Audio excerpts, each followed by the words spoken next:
Hello friends, welcome to my channel. कैसे हैं आप सभी? आई हो बहुत ही अच्छे होंगे और मन लगाकर अपनी पढ़ाई कर रहे होंगे। और आप लोगों का बहुत बहुत शुक्रिया। मेरे चैनल पे 1 महीने में मैंने बहुत अच्छा रिस्पांस आया है। आप लोगों का बहुत बहुत धन्यवाद। मैंने फर्स्ट मंथ में ही 50 सब्सक्राइबर कंप्लीट कर लिए हैं।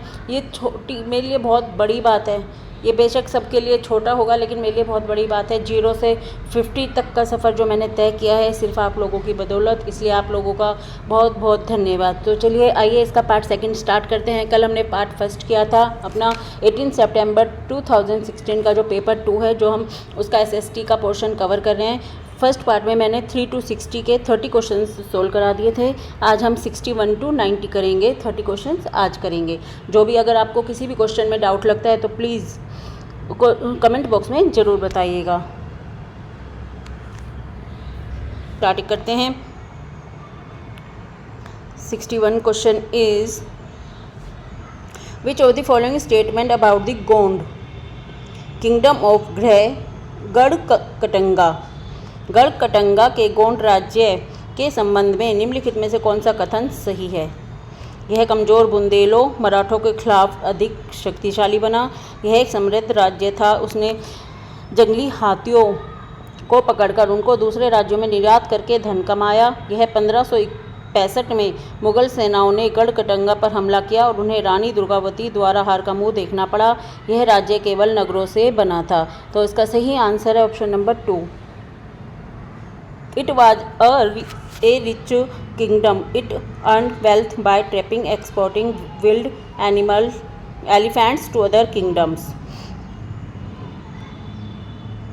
Second option is the right answer. यह एक समृद्ध राज्य था। इसने जंगली हाथियों को पकड़कर और उनको दूसरे राज्यों में निर्यात करके धन कमाया। 62 देखते हैं। The wall relief from cave 15 Ellora which shows Vishnu as Narasimha. The man lion is a work of which period? Ellora की गुफा 15 का जो भित्ति चित्र है, जिसमें विष्णु को नरसिंह अर्थात पुरुष सिंह के रूप में दिखलाया गया है, किस काल की कृति है? गुर्जर प्रतिहार, राष्ट्रकूट काल, चालुक्य काल या गुप्त काल? इसका सही आंसर है ऑप्शन नंबर 2, राष्ट्रकूट काल। 63 पे बढ़ जाते हैं।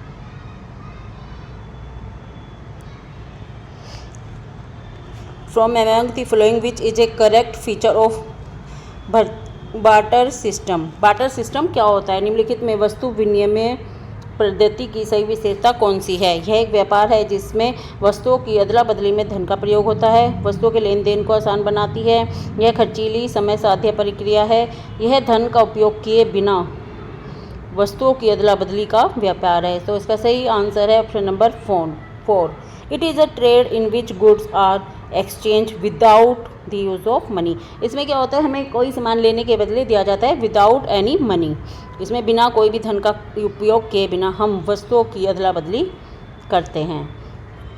Option number 4 is the right answer. 64 पे चल देते हैं। In which of the following landforms are mushroom rocks found? निम्नलिखित स्थलाकृतियों में से किसमें छत्रक शैल पाए जाते हैं? रेगिस्तान, डेल्टा, हिमोर या समुद्री गुफा? इसका सही आंसर है ऑप्शन नंबर 1, रेगिस्तान यानी कि डेजर्ट।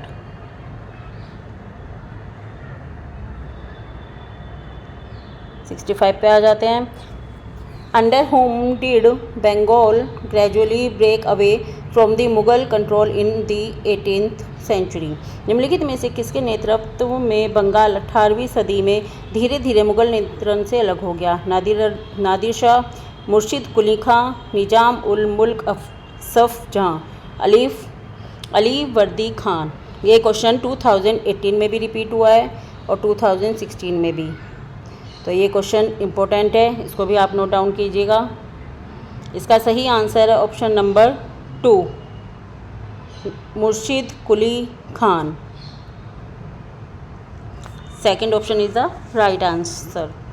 चलिए आगे बढ़ते हैं। 66 पे थोड़ी स्पीड से करेंगे, क्वेश्चंस काफ़ी हैं क्योंकि टाइम ऐसा आ रहा है, पेपर पास आ रहा है। जितनी जल्दी हो जाए उतना अच्छा है हमारे लिए।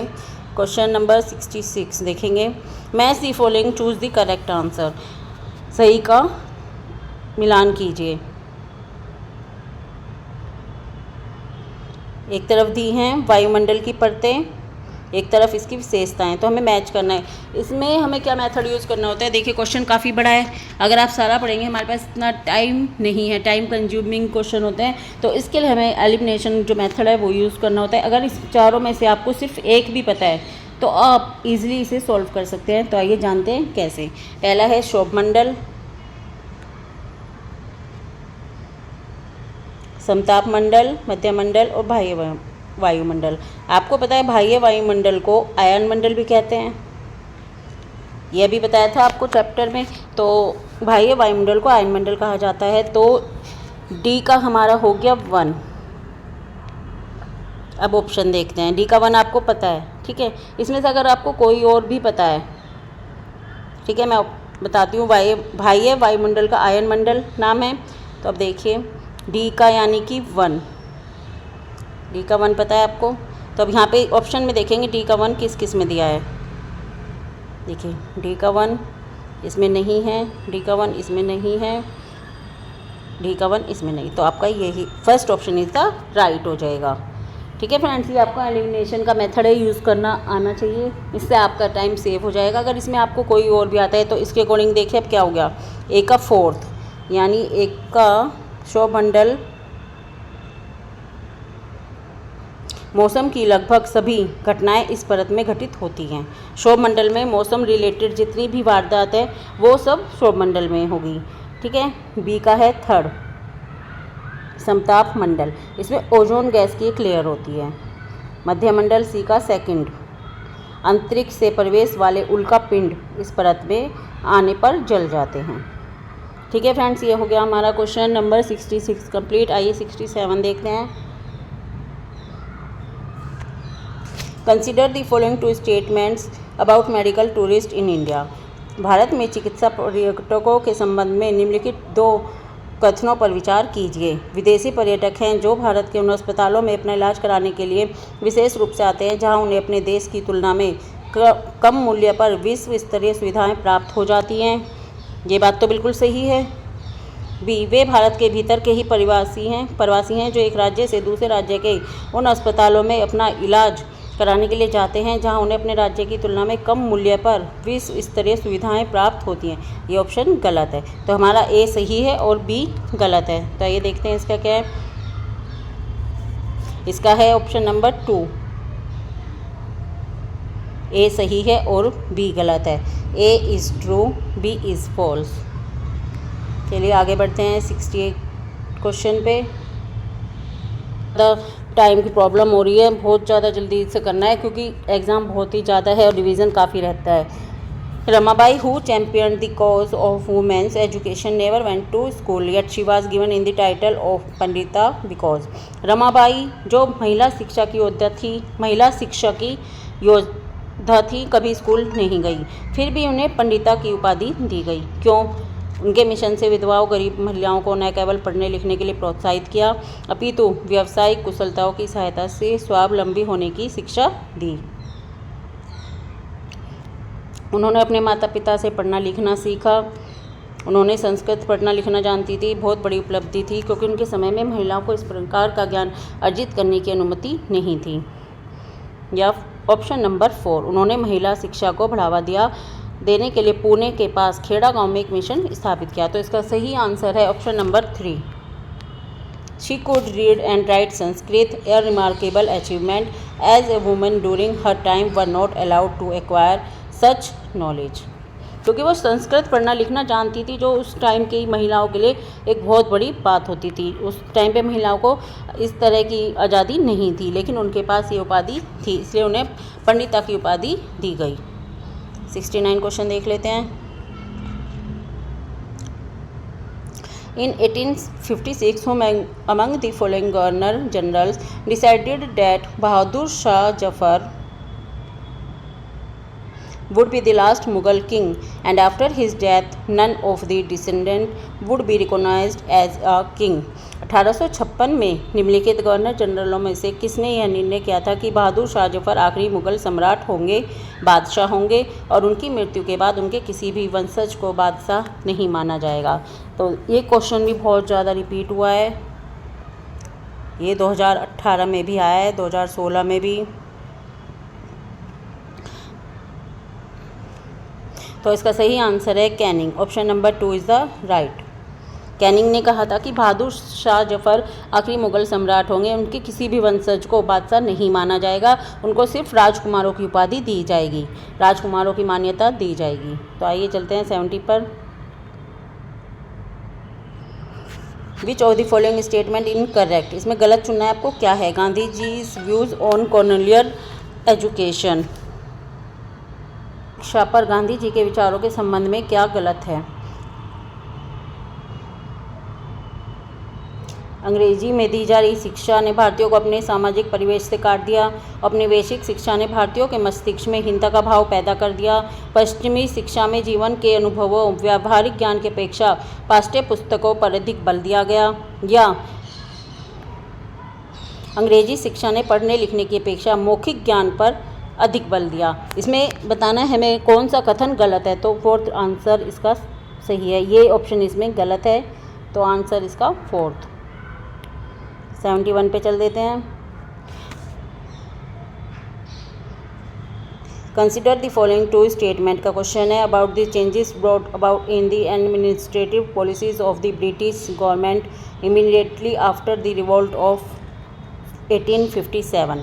1857 के विद्रोह के तत्काल बाद ब्रिटिश सरकार की प्रशासनिक नीतियों में आए परिवर्तनों के संदर्भ में निम्नलिखित दो कथनों पर विचार कीजिए। फर्स्ट है, ब्रिटिश संसद ने 1858 में एक नया कानून पारित किया और ईस्ट इंडिया कंपनी के सभी अधिकार ब्रिटिश साम्राज्य के हाथों में सौंप दिए। ये बिल्कुल सही है। सेकंड ऑप्शन है, यह तय किया गया कि सेना में भारतीय सिपाहियों का अनुपात बढ़ाया जाए, यूरोपीय सिपाहियों की संख्या को कम किया जाए। ये ऑप्शन बिल्कुल गलत है। तो इसका हमारा देखिए ए सही है और बी गलत है। Option number 2, A is true, B is false. 72 पे बढ़ जाते हैं। 72 question is, who among the following was a veteran nationalist leader of the salt Satyagraha in South India. दक्षिण भारत में नमक सत्याग्रह के एक वयोवृद्ध राष्ट्रवादी नेता निम्नलिखित में से कौन थे? सी राजगोपालाचारी, सरदार वल्लभ भाई पटेल, पोट्टी श्रीरामुलु, महात्मा गांधी। तो इसका सही आंसर है ऑप्शन नंबर 1, सी राजगोपालाचारी। 73 देखते हैं।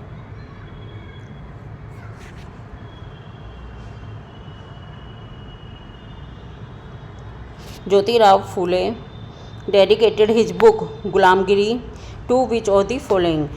ज्योतिराव फूले ने अपनी पुस्तक गुलामगिरी को निम्नलिखित में से किसे समर्पित किया? उन भारतीय सैनिकों को जो द्वितीय विश्व युद्ध में मारे गए, उन भारतीयों को जिन्हें भारतीय स्वाधीनता संग्राम में भाग लिया, उन अमेरिकियों को जिन्होंने गुलामों को मुक्ति दिलाने के लिए अमेरिकी गृह युद्ध में भाग लिया, उन महिलाओं को जिन्होंने ब्रिटेन में नारी मताधिकार आंदोलन में भाग लिया। तो इसका सही आंसर रहेगा third option is the right answer.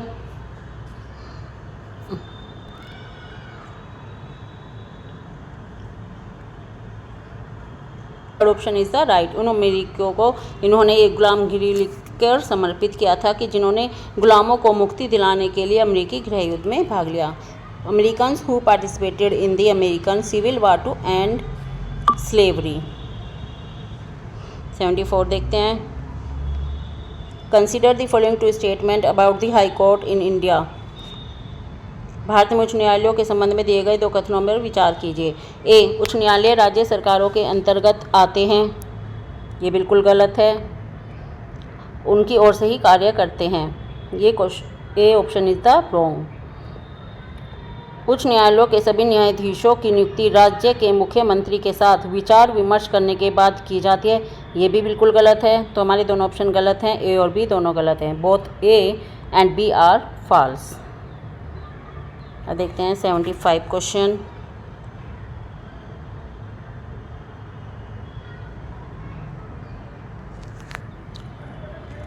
Following items known as calico were taken back by the Portuguese to Europe from India. निम्नलिखित मदों में से कौन सी मद कैलिको के नाम से जानी गई जिसे पुर्तगाली भारत से यूरोप लाए थे? फुटकर माल, पीस गुड्स, मसाले, सूती कपड़े, मसलिन यानी कि मलमल। कैलिको यानी कि सूती कपड़े। इसका third option is the right, cotton textile.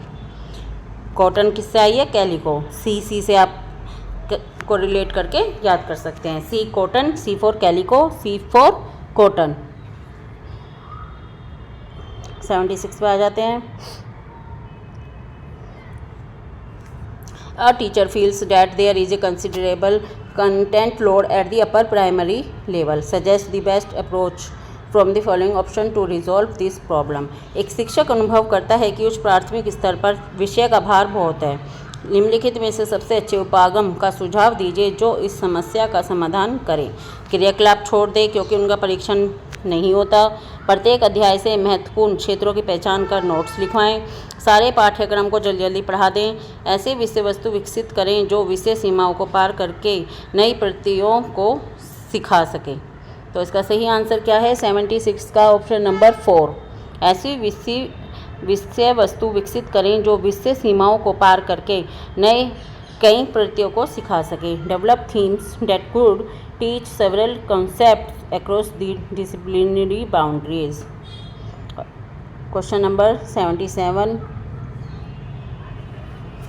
Deep bores are made to reach minerals deposit that lie at great depth. This kind of mining is known as। अधिक गहराई में स्थित खनिज निक्षेपों तक पहुंचने के लिए गहरे छिद्र बने हुए हैं। इस प्रकार के खनन को क्या कहा जाता है? इसका सही आंसर है कुपकी खनन। Option number 3 is the right answer, shaft mining, कुपकी खनन। 78 पर आ जाते हैं। Uranium found in Ladakh is an example of. Ladakh में पाए जाने वाला यूरेनियम एक एग्जाम्पल है निक्षेप संसाधन का, वास्तविक संसाधन का, संभाव्य संसाधन का या भंडार संसाधन का। तो इसका सही आंसर क्या है? अगर आपको आता है तो कमेंट बॉक्स में ज़रूर बताइएगा। 78 का सही आंसर है ऑप्शन नंबर 3, संभाव्य संसाधन यानी कि potential resource. Hot springs are formed as a result of heat energy obtained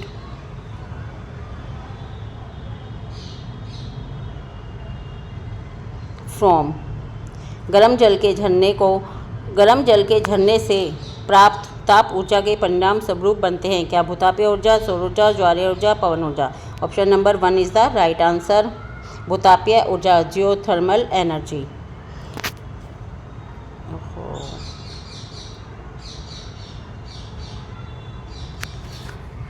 Among the following select the correct feature of plantation farming practice in the world। संसार में प्रचलित रोपण कृषि की सही विशेषता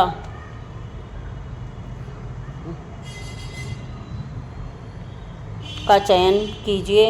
इस प्रकार की कृषि में भूमि का गहन उपयोग करने के लिए कृषक अपने पूरे परिवार के साथ लगा रहता है, या यह कृषि मध्य अक्षांशों के आंतरिक अर्ध शुष्क प्रदेशों में की जाती है, या इसमें प्रति एकड़ उपज कम होती है, या यह एक वाणिज्य प्रकार की कृषि है जो विस्तृत क्षेत्रों पर की जाती है। इसका option number 4 right answer. This is a commercial type of farming practised on a large estates. 81 question is which of the following cities had always a unique advantage as a city which highest availability of middle and top management talent। मध्य और शीर्ष प्रबंधन की प्रतिभा सर्वाधिक उपलब्ध होने का विशेष लाभ निम्नलिखित में से किस नगर को हमेशा प्राप्त है? बेंगलुरु, पुणे, चंडीगढ़ या कोची। इसका सही आंसर है ए, बेंगलुरु या Bangalore. 82 question is the legislature organ of the state refers to. राज्य की विधायिका अंग से क्या अभिप्राय है? कानून लागू करने के लिए उत्तरदायी नौकरशाह, सर्वोच्च न्यायालय के न्यायाधीश, नागरिकों द्वारा निर्वाचित प्रतिनिधि, देश का प्रत्येक नागरिक। तो इसका सही आंसर है third option, the elected representatives of the citizens, नागरिकों द्वारा निर्वाचित प्रतिनिधि। 83 देखते हैं। Which of the following statement about the redressal of a case under criminal law is correct? फौजदारी कानून के अंतर्गत मामले के निवारण में निम्नलिखित में से कौन सा कथन सही है? सबसे पहले पुलिस के पास प्रथम सूचना रिपोर्ट दर्ज कराई जाती है यानी FIR। First information report. इसके बाद केवल प्रभावित पक्ष की ओर से संबंधित न्यायालय में याचिका दायर करानी होती है। सबसे पहले पुलिस के पास प्रथम रिपोर्ट दर्ज कराई जाती है, इसके बाद ही अदालत में मामला दर्ज होता है।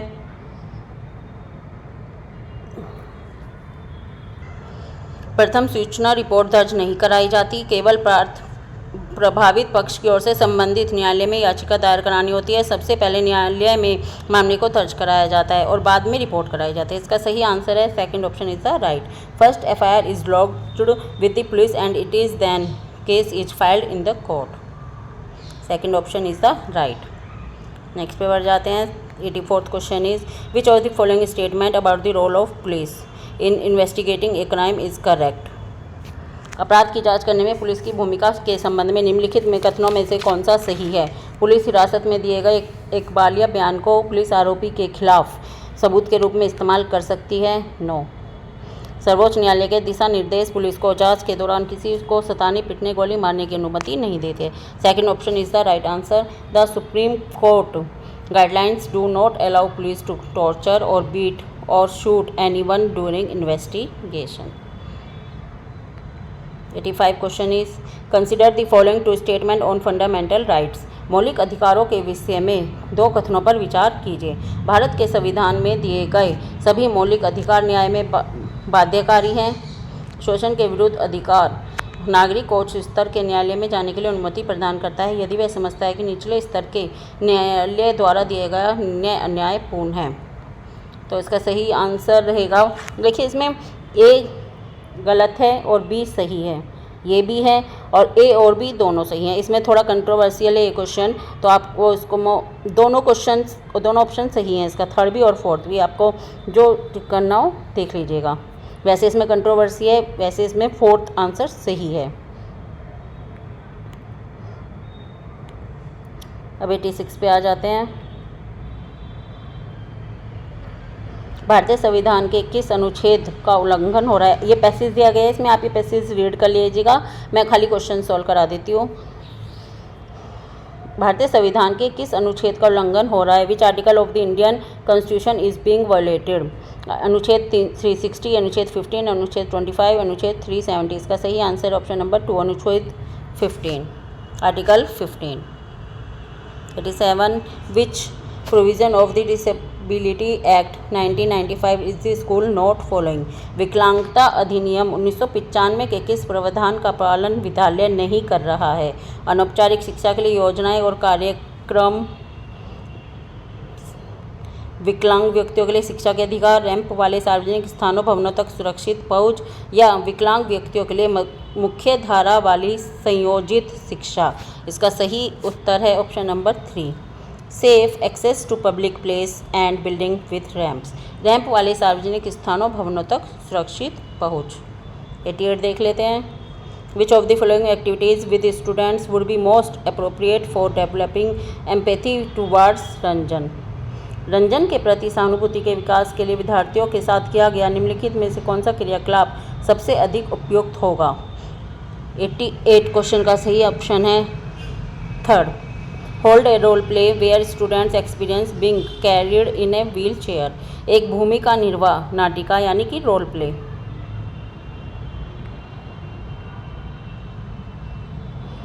का आयोजन करना जिससे विद्यार्थी व्हील चेयर में ले जाए जाने को अनुभव कर सके। Option number 89, while selecting A historical narrative which of the following objective should be consider. किसी ऐतिहासिक वर्णन का चुनाव करते समय निम्नलिखित में से किस उद्देश्य पर विचार किया जाना चाहिए। मूल्यपरक निर्णय देना, लोकप्रिय घटनाओं को उजागर करना, या प्रसिद्ध व्यक्तियों का मूल्यवर्धन करना, कारणात्मक संबंध और निष्कर्ष स्थापित करना। 89 का सही आंसर है option number 4, making causal relations and influences. कारणात्मक संबंध और निष्कर्ष स्थापित करना। 19 देख लेते हैं, हमारा आज का रहेगा लास्ट क्वेश्चन, ये हमारा क्वेश्चन पेपर कंप्लीट हो जाएगा। 19th क्वेश्चन है, you are teaching the topic the Cholas from the chapter New Kingdom. At the end of lesson there is a section elsewhere providing information on the Tang dynasty of China, class 7th. Are past second page number 28 as a social science teacher what would be your pedagogical consideration in discussing this. आप नए राज्य पाठ में चोल विषय पढ़ा रहे हैं। पाठ के अंत में अन्यत्र खंड में चीन के तांग राजवंश पर सूचना दी गई है। कक्षा 7 हमारे अतीत सेकंड पृष्ठ संख्या 28। सामाजिक विज्ञान के शिक्षक होने के नाते इस पर विचार विमर्श करते समय आपका शैक्षिक विचार क्या होगा। तो इसका सही आंसर है ऑप्शन नंबर 2, विभिन्न समाजों में ऐतिहासिक विकास की तुलना करना। Compare historical development in different societies. तो आज के लिए फ्रेंड्स इतना ही, हमारा पेपर सॉल्व हो गया है। अब नया क्वेश्चन पेपर लेकर फिर आएंगे, फिर मिलेंगे आपसे। आपका बहुत बहुत धन्यवाद। Thank you friends.